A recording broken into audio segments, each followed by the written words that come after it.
Bonjour à tous, j'espère que vous allez bien par la grâce de Dieu, que votre semaine s'est bien passée avec le Seigneur toujours. Jésus vous aime et cela ne changera jamais. Il vous aime d'un amour éternel et il revient bientôt chercher son peuple. Et moi, ma prière pour chacun d'entre vous, c'est que vous puissiez faire partie de ce grand convoi exceptionnel qui aura lieu bientôt, l'enlèvement de l'Église, alléluia, un événement glorieux que chaque enfant de Dieu devrait attendre. Mais malheureusement, nous savons aussi que ce ne seront pas tous ceux qui diront Seigneur, Seigneur qui seront sauvés, mais ceux qui pratiquent réellement les commandements du Père, qui marchent par l'Esprit de Dieu. Ce n'est pas juste le fait de dire je suis chrétien et je continue à vivre ma vie comme si j'avais pas le Saint-Esprit en moi, avec le Saint-Esprit totalement éteint et je ne m'en rends pas compte. Non, ça ce serait dommage. Mais en tout cas, vraiment, faites le bon choix. Cherchez le Seigneur tant qu'il se laisse encore trouver. Ce n'est pas trop tard, mais c'est vrai que son retour est imminent. Beaucoup d'entre nous ont reçu des songes du retour de Christ, ont eu des révélations, des prophéties, etc. Et j'en passe. Donc vraiment, il est grand temps de faire le bon choix et surtout de se maintenir, de se maintenir. L'apôtre Paul disait, j'ai combattu le bon combat, j'ai achevé la course et j'ai gardé la foi. Ça veut dire que l'on parle d'une course d'endurance. Vous voyez, je peux commencer très très bien avec le Seigneur et finir très mal. Et si le Seigneur revient, je ne serai pas pris. Donc vraiment, marchons avec le Saint-Esprit. Le Saint-Esprit est merveilleux. Apprenez à écouter sa voix. Au jour d'aujourd'hui, c'est compliqué pour un enfant de Dieu de ne pas entendre la voix de son Père. Vraiment, donnez-vous les moyens. Ce ne sera pas au moment où la trompette va sonner que vous allez commencer à penser à la repentance. Ce sera trop tard. Ce sera trop tard. Et lorsque l'on lit les évangiles ou la Bible, parce que on parle du retour de Christ dans toute la Bible, que ce soit dans les livres prophétiques, par exemple Daniel ou Apocalypse dans le Nouveau Testament, oui, la Bible en parle. Et en réalité, vous savez, si on marche avec le Saint-Esprit, nous ne serons pas confus. On ne sera pas confus. Pourquoi? Parce que le Saint-Esprit, c'est notre ami, c'est notre Père, il nous aime, il nous prépare justement pour le retour de Christ. Vous voyez, il est possible d'entendre la trompette.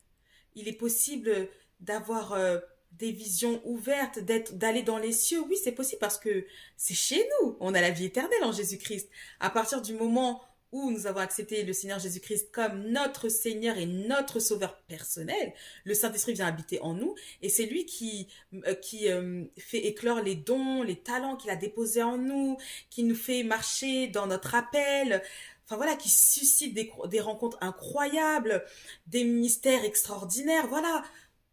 Pour les âmes, oui, bien sûr, mais vraiment, faites-lui confiance, cherchez-le de tout votre cœur, cherchez-le vraiment de tout votre cœur, ne laissez pas le diable vous mentir, vous blaguer, il se cache, mais il est très rusé.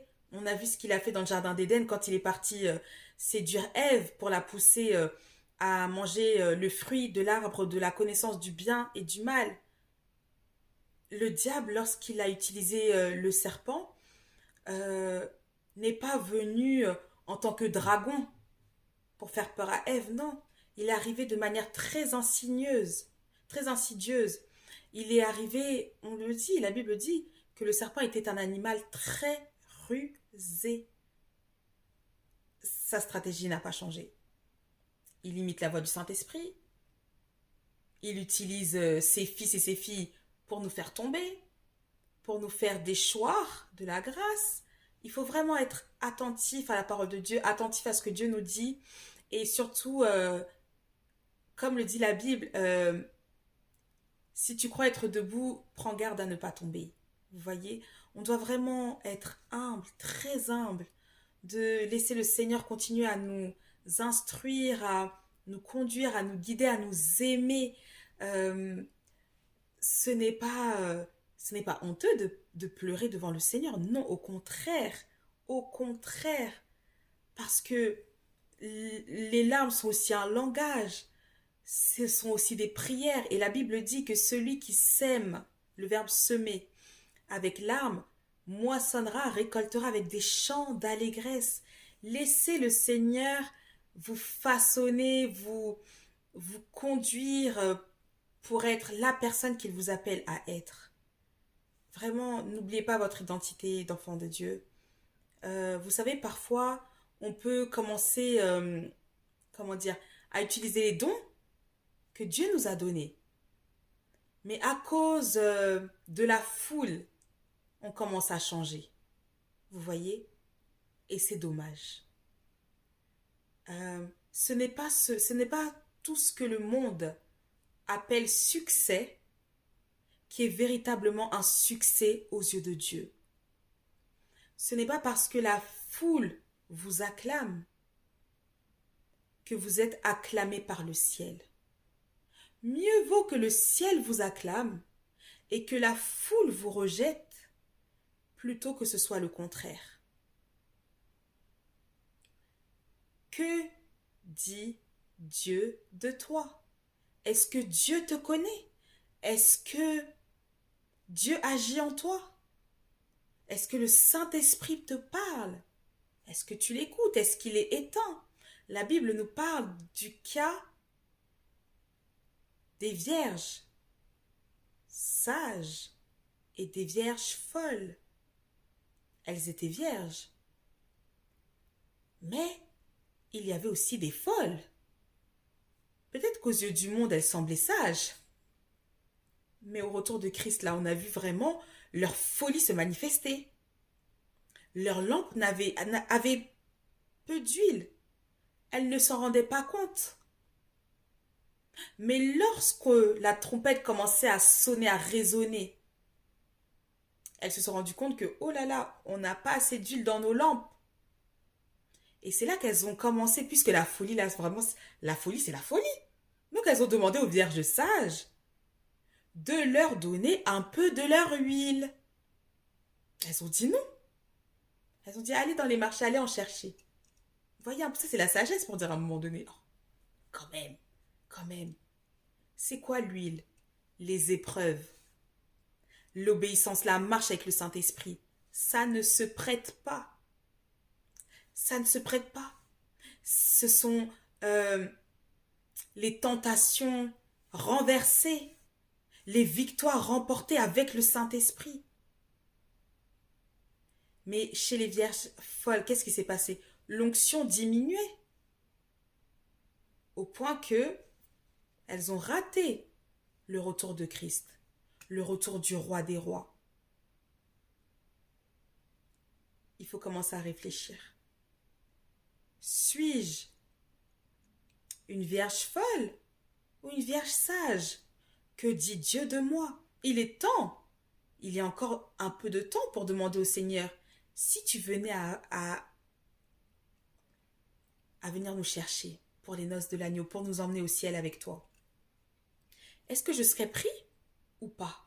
Le Seigneur répondra parce qu'il est fidèle. Il y a des personnes qui ont eu des songes, qui se sont vues rester sur la terre, qui se sont vues être persécutées fortement parce que l'Antéchrist était dans son apogée sur la terre. Vraiment, demandez au Seigneur. N'écoutez pas ce que les personnes vous disent. J'ai déjà rencontré ce genre de cas aussi où le Seigneur était en colère après une personne et cette personne est partie en parler à quelqu'un. La personne lui a dit, mais non, t'inquiète, t'en fais pas, tu es un enfant de Dieu. Ah bon? Donc toi là, tu es Dieu. Peu importe le statut de cette personne, l'Éternel est Dieu. Si Dieu dit repens-toi, repens-toi.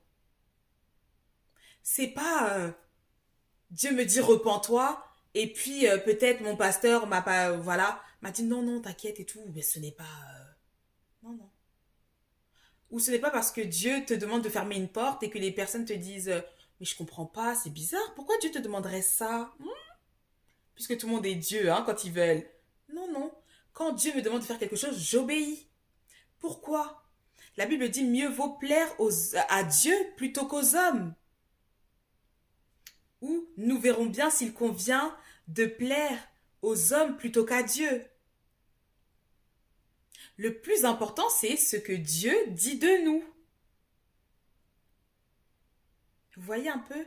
Donc, il faut vraiment être sage et s'appuyer sur la parole de Dieu. Le monde me dit que cette situation n'est pas un péché ou n'en est plus un. Ok, mais la Bible ne change pas. Un péché est un péché. Une abomination est une abomination aux yeux de Dieu.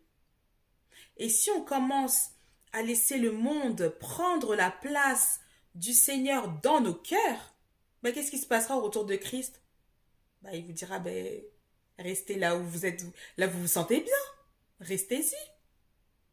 Pourquoi pas? Vous voyez un peu? Donc, on ironise, mais c'est quelque chose de très très sérieux. Euh, le Seigneur le dit.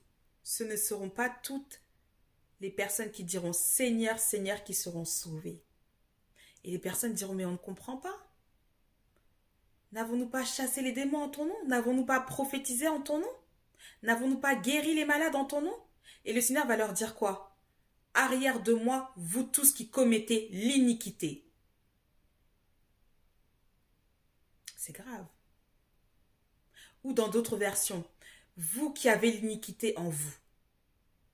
Cela veut dire que, en réalité, un enfant de Dieu est rempli du Saint-Esprit. Cela veut dire que lorsque le Père nous regarde, il voit son esprit en nous. Et donc, euh, ben, ça lui plaît.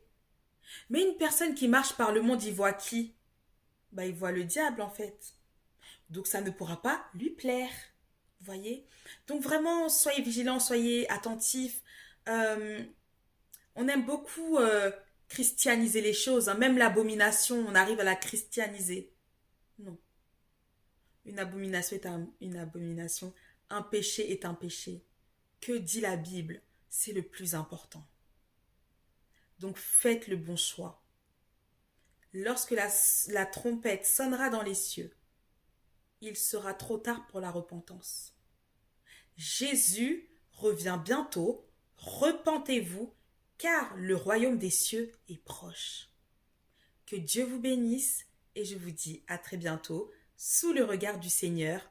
Faites-lui confiance, guérissez les malades, chassez les démons comme le Seigneur le dit. Parlez de Dieu autour de vous, faites du bien, pas du mal. Et posez-vous les bonnes questions. Examinez-vous à la lumière de la parole de Dieu, à la lumière du Saint-Esprit. Je m'arrête là parce que le Seigneur me dit, c'est bon. Alors, à bientôt. Bye.